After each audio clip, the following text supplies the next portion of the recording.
Hey guys, if you've clicked on this video because you want to learn how to get faster for rugby, then you've done the right thing. Today I'm going to be sharing with you 3 key elements that need to be in your strength and conditioning program to make you faster for rugby.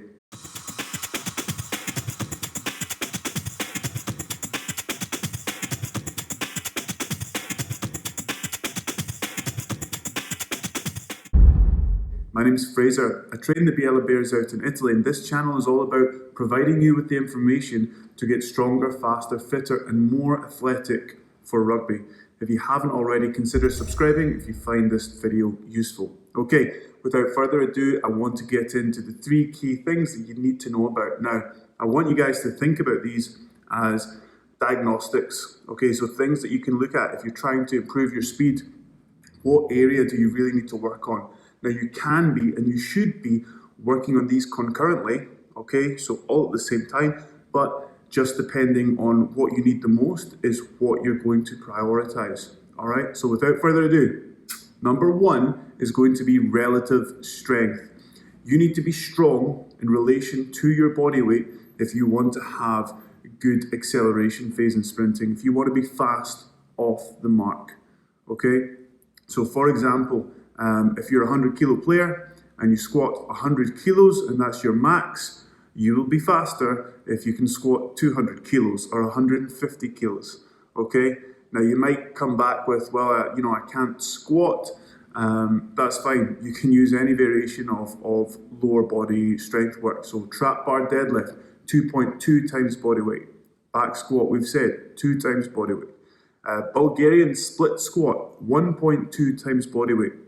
So this past off season, we had one of our wingers set and hold the 10-meter club record for a good period of time. He was 83, 84 kilos winger. Okay, he's agile, and we started off with a 90 kilogram Bulgarian split squat. We tested this, and at the end of the off season, after 8 weeks, his max was a smooth 120 kilogram Bulgarian split squat, as you can see in this video.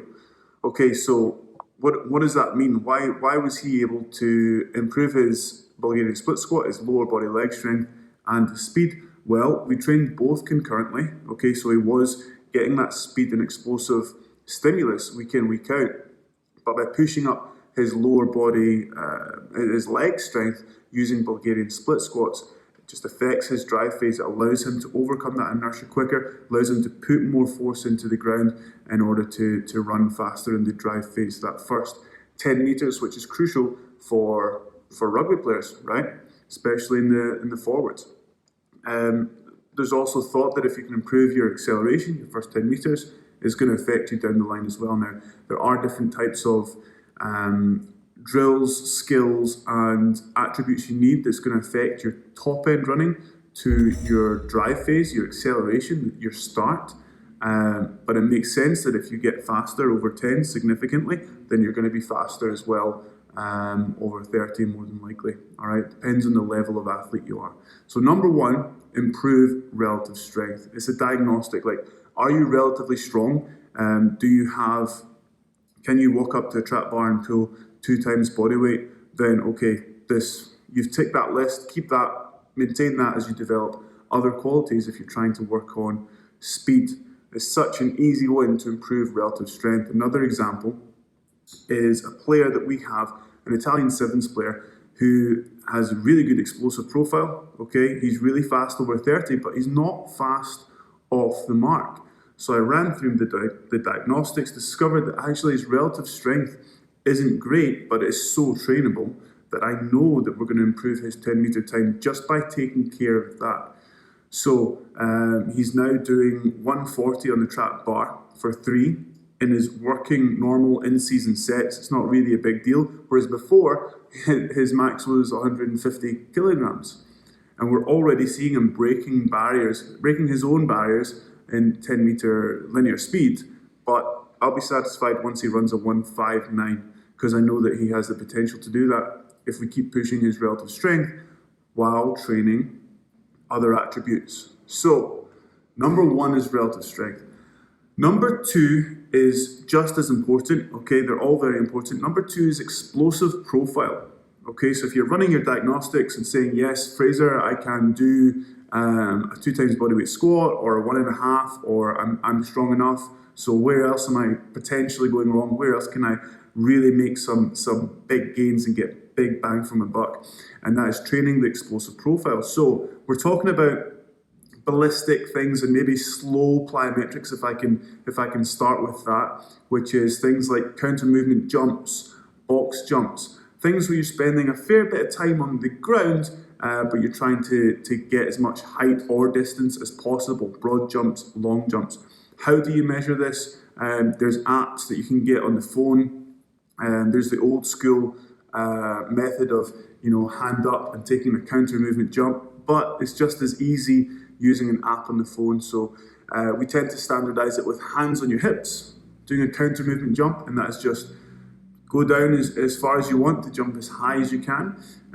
Now, if you're a player that is doing it with their hands on their hips and doing it correctly, and you're in the sort of low 40s or below, then certainly working on your explosive profile is going to help. So doing more of the ballistic plyometric things, the exercises that aren't strength exercises, they're lighter, squat jumps, bounding, things like this are going to make you faster. If you need ideas on this, I've got many, so just put in the comments or DM me and I'll be able to send you a couple of ideas that are maybe more appropriate for you.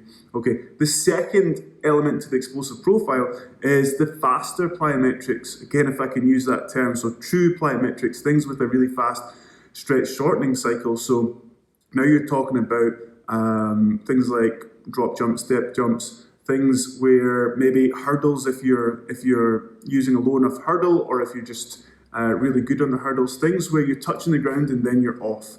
That's the kind of thing we're talking about. Even sprinting, over speed training. Things like this are really going to help. So again, if you're someone that's got good relative strength, okay, and you're thinking, where am I going wrong? And you've tested your CMJ and that needs work, then you're starting with your plyometrics.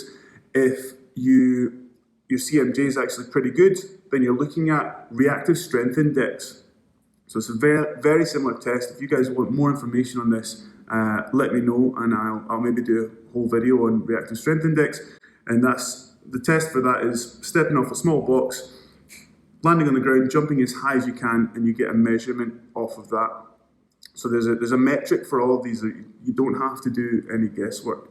But again, I would categorize plyometrics into, or explosive profile into, two sort of categories that you can work through. There's nothing worse than seeing someone that has got good strength and then they see some YouTube videos and they look at ideas and they go straight into really hard shock plyometrics. Best to start with the longer ground contact stuff, making sure you have good control and being explosive, and then being progressive with your plyometrics into the really short, sharp stuff. That'll have a big impact on your speed. Okay guys, number 3 is mechanics, technique. Okay, now again, these are diagnostics that you can run. It doesn't have to be in this order, and I'm not suggesting that speed mechanics are less important than strength. Like, they're all important, okay? This is one that you might need a coach for, because you'll need to understand, well, like, what are you looking for in mechanics? Where could you potentially tidy up your technique? Is it your lean? Is it your start?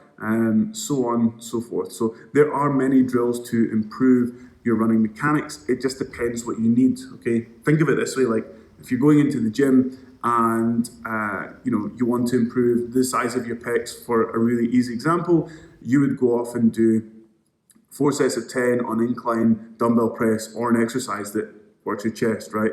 Whereas if you come in and say, okay, I want to improve my delts, then you maybe be doing some lateral raises for the same sets and reps. So the same with speed, okay? You need to choose a drill that's going to actually influence what you're seeing, okay? And because speed is a skill, as well as the physical stuff we've talked about, it's okay to have reference drills where you're learning and going slowly, just so that you can improve your technique, right? I mean, when it comes to skill training, people often they see that the skill has to be done fast and is executed fast, but you can't just come out and do the skill super fast and then you get it, right? So it's okay to do speed stuff, reference drills for speed slowly. So for example, you might be working on one thing that day, and that is getting some dorsiflexion in your ankle when your leg is in the air and recovering. Okay, so you might just hold dorsiflexion in a wall drive position just to reinforce that. You might do a couple wall drives and then check where your foot is in space and realize that your plantar flexed, and then correct that. Okay, so it's okay to do some speed drills slowly. All right, things that can help running mechanics are sending a video to a coach and getting feedback, but heavy sled marches, heavy prowler marches. Again, you'll be going slowly and you'll be pushing into the ground, but you'll have the time to think about, okay, is my foot dragging low enough to the ground, but is my toe coiled up, and is my ankle dorsiflexed? Is my knee drive okay? You'll be able to think about these things as you're doing the heavier slow stuff. Other areas that can help with mechanics, things like A skips, B skips, all this sort of stuff, even sled sprints, anything that helps with your lean. There's just so many things. I might do a whole video on speed mechanics and what to look for if there's demand, okay? So just let me know in the comment section, DM me, whatever, and I will do my best to get back to you and perhaps make a video. So those are the three things that you can run sort of diagnostics with on how to get faster, okay? Because there's so many ways to do it, and I wouldn't get caught up in the methods behind it. So should you squat or trap bar deadlift? Like, the modality doesn't matter too much. Like, as long as you're improving your lower body leg strength, if that's what you need, then you'll get faster, okay? Explosive profile, is this exercise better than that exercise? It's not about that. It's about improving your impulse, being fast off the ground, okay? So don't get too caught up on the exercises that you choose, but don't try and run before you can walk, so to speak. So don't choose the hardest plyometric exercise without kind of building up to it in a sensible, logical way. Again, if you need help on that, let me know. Okay, guys, so those are the three key things. You've got relative strength, okay? You've got explosive profile and technique, and they're all intertwined and they're all important. Now, in the last video, I said I'll be doing 2 videos a week, and keeping the content high value. Like, that's not going to happen. Videos will come when they come. Okay, I want them to be as valuable as possible, so that you can actually take something away and implement it into your training to make you better for rugby. Okay, so next video might come out next week, and I think that'll be on pure strength training, getting back to the basics. If you find this video useful, then consider subscribing, give it a thumbs up. It all helps, really appreciate it, and I will see you next time. Ciao.